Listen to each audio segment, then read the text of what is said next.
सुप्रभात प्यारे बच्चों, मैं अंजलि चौधरी कक्षा 4 विषय हिंदी प्रथम में आपका स्वागत करती हूँ। बच्चों, आज हम पाठ 15 बढ़ती जनसंख्या का अध्ययन करेंगे। क्या नाम है हमारे पाठ का बच्चों?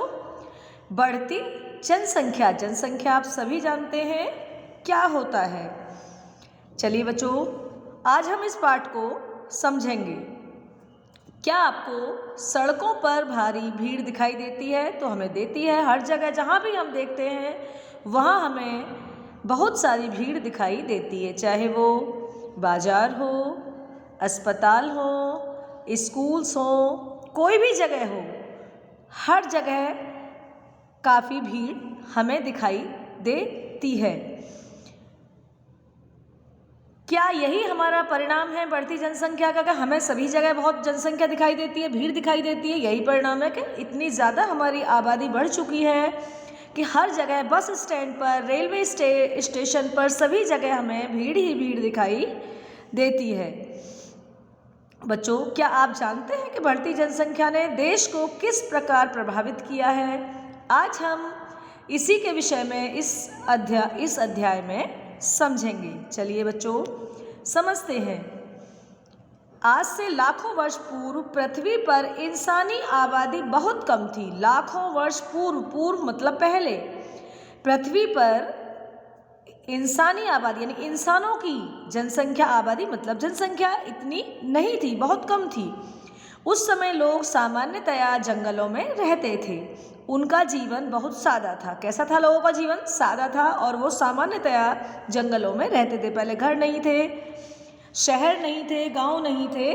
किस तरीके से ये हमारी प्रकृति बनी? पहले जंगलों से घर बने, घर से बस्ती बनी, बस्ती से शहर बने। हम अब चलिए समझते हैं।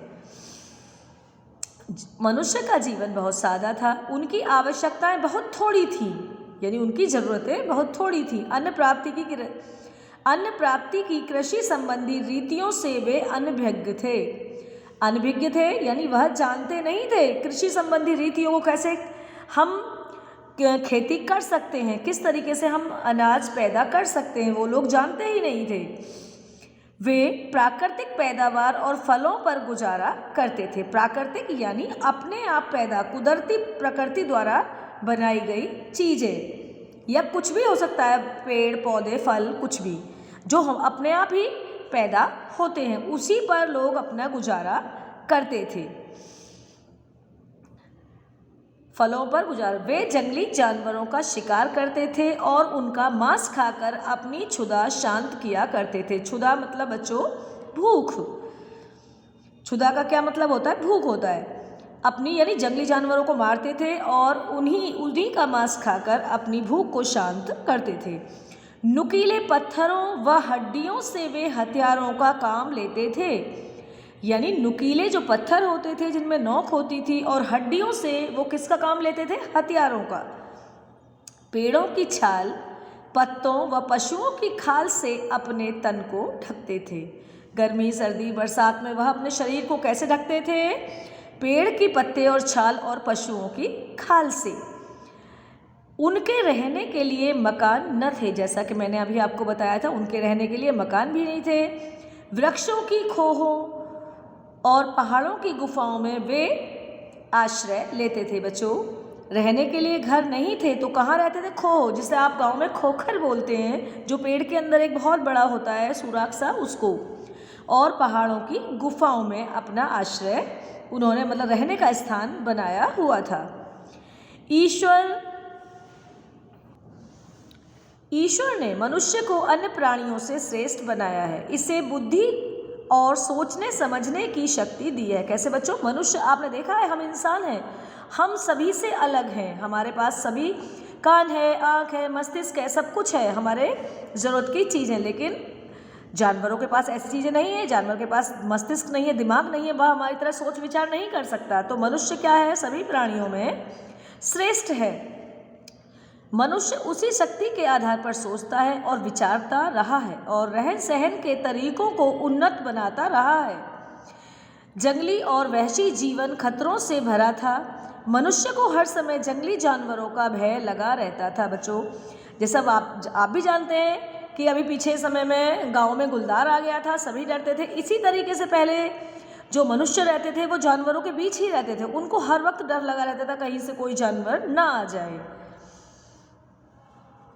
गर्मी, सर्दी, वर्षा, आंधी, तूफान और बीमारी उसके शत्रु थे। यानी मनुष्य के शत्रु क्या थे? आंधी, तूफान, वर्षा, सर्दी आदि, क्योंकि उनको सहने के लिए उसके पास साधन नहीं थे। ठंड में पहनने के लिए स्वेटर नहीं थे, रजाई नहीं थी, बरसात में बचने के लिए घर नहीं था आदि। भोजन, वस्त्र और शांति इसकी मूलभूत आवश्यकताएं थीं। क्या क्या आवश्यकताएं थी बच्चों? भोजन, खाना, वस्त्र, कपड़े और शांति इसकी मूलभूत आवश्यकताएं थीं।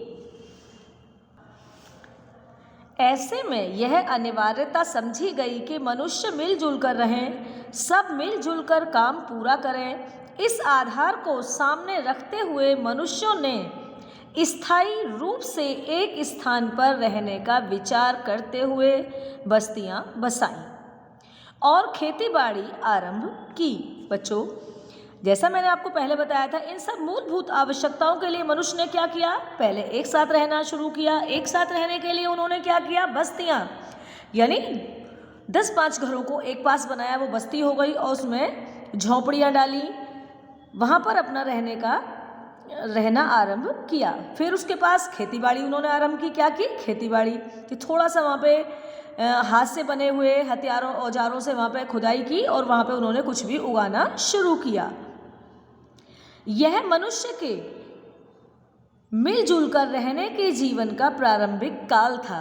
क्या था बच्चों? प्रारंभिक काल किसका था? मनुष्य के, कि बस्तियां बसी सबसे पहले और मनुष्यों ने मिलजुल कर रहना शुरू किया। शनै शनै आबादी में वृद्धि होती गई, यानी धीरे धीरे हमारी आबादी बढ़ती गई, जनसंख्या बढ़ती गई। छोटी छोटी बस्तियां बड़ी होने लगी, गांव, कस्बे और शहर बनने लगे। उत्तम भोजन, वस्त्र और आवास प्राप्त करने के लिए मनुष्य को अधिक परिश्रम करना पड़ा। जमीन के बड़े भाग पर खेती होने लगी और लोगों ने धन कमाने हेतु भांति भांति के व्यवसाय अपनाए। बच्चों, आपने यहाँ देखा आवास मतलब रहने के लिए, परिश्रम यानी जब उनको सारी अपनी आवश्यकताएं पूरी करनी तो उनको क्या करना था? परिश्रम करना ही था। उन्होंने परिश्रम किया और सारी मूलभूत आवश्यकताओं की उन्होंने पूर्ति की। धरती के एक बड़े भाग में क्या हुआ? खेती होने लगी। लोगों ने धन कमाने हेतु भांति भांति यानी तरह तरह के व्यवसायों को अपनाया, काम किए। ज्ञान और सभ्यता विकास में तरक्की हुई। ज्ञान और सभ्यता के विकास में तरक्की हुई, यानी पहले लोग जंगली थे, कपड़े नहीं पहनते थे, बाल नहीं बांधते थे, इसी तरीके से नंगे रहते थे, लेकिन धीरे धीरे क्या हुआ? तरक्की हुई और लोगों में सुधार होता चला गया। मनुष्य की आवश्यकताएं बढ़ती गई, परंतु नित्य नए आविष्कारों से जीवन को सुविधाओं और सुखों का आश्रय मिलता रहा। आपने यहाँ देखा, सभ्यता में तरक्की हुई, मनुष्य की आवश्यकताएं बढ़ी यानी जरूरतें बढ़ गई और नए नए आविष्कार शुरू होने लगे और मनुष्य को सुविधाओं और सुखों का आश्रय यानी उनको सुख सुविधाएं मिलती रहीं। शारीरिक व्याधियों के उपचार खोजे गए, यानी शारीरिक बीमारियों के लिए उपचार यानी इलाज खोजे गए। मनुष्य का स्वास्थ्य पूर्व की अपेक्षा कहीं अधिक अच्छा रहने लगा, क्योंकि पहले लोग डॉक्टर नहीं थे, जंगल में रहते थे वो लोग, उनको सुविधाएं नहीं मिलती थी और मनुष्य कैसा अच्छा बनता चला गया। मृत्यु दर घटती रही यानी मरने की संख्या कम हुई और दुनिया हर साल अधिक से अधिक आबाद होती गई यानी बढ़ती गई। आबादी बढ़ने के कारण कुछ कठिनाइयां भी पैदा हुई। बच्चों, अब आप देख रहे हैं यानी हमारी जनसंख्या बढ़ी तो कठिनाइयां भी बढ़ना शुरू हुई। विदित ही है कि जहां खाने वालों की संख्या ज़्यादा होगी वहां अनाज की भी अधिक आवश्यकता होगी। अब जहां पर खाने वाले ज़्यादा होंगे बच्चों, तो वहां अनाज भी हमें बहुत ज़्यादा ही चाहिए, इसलिए अनाज की आवश्यकता बहुत ज़्यादा हुई। अधिक आवश्यकता होगी। अधिक मकानों की, जब लोग ज़्यादा होंगे तो हमें मकानों की आवश्यकता भी ज़्यादा होगी। पढ़ाई के लिए अधिक स्कूल और स्वास्थ्य सेवाओं तथा अस्पतालों की आवश्यकता भी होगी। जब लोग बढ़ेंगे तो हमें घर, स्कूल, अस्पताल भी ज़्यादा से ज़्यादा संख्या में चाहिए। हमारे देश की आबादी भी इसी आधार पर निरंतर बढ़ती गई। वर्तमान में हमारी जनसंख्या लगभग 126 करोड़ हो गई है। कितनी हो गई है बच्चों? 126 करोड़। इस प्रकार उत्तरोत्तर हमें खाने के लिए अधिक अन्न, पहनने के लिए अधिक वस्त्र, रहने के लिए अधिक मकान और शिक्षा के लिए अधिक पाठशालाओं की आवश्यकता होगी। जीवन की अन्य सुख सुविधाओं में भी वृद्धि करनी होगी, यानी हमें सब कुछ ही जनसंख्या के अनुसार ही बढ़ाना होगा। जनसंख्या में वृद्धि होने से कठिनाइयाँ पैदा होती हैं, यानी जनसंख्या में वृद्धि होने से कठिनाइयाँ पैदा होती हैं। कठिनाई तो पैदा होंगी बच्चों। अब आप गए होंगे, आपने देखा होगा कि जब हम बस में जाते हैं तो कभी कभी हमें खड़ा रहना पड़ता है, बस नहीं मिलती, इतनी ज़्यादा भीड़ होती है, हम चढ़ नहीं पाते। तो क्या होता है? ये कठिनाइयाँ होती हैं, जिन्हें दूर करने का सभी देशवासियों को प्रयास करना चाहिए। किसको? सभी देशवासियों को मिलकर। लोगों को चाहिए कि पहले से अधिक परिश्रम करें, यानी पहले से अधिक उनको मेहनत करनी होगी।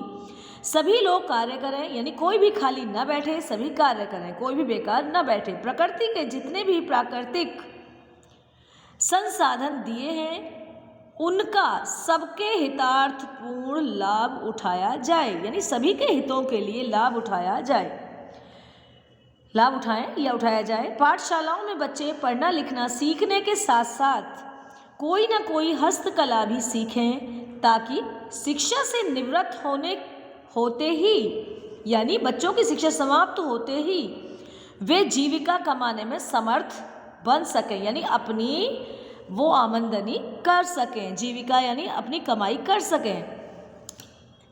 इसलिए बच्चों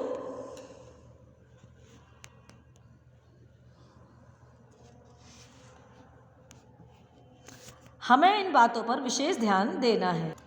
और जब बच्चा अपनी पढ़ाई समाप्त करते ही उसकी आजीविका अर्जन करेगा, वो तो अपने माता पिता का हाथ भी बटा सकेगा, यानी अपने माता पिता की सहायता भी वो कर सकेगा।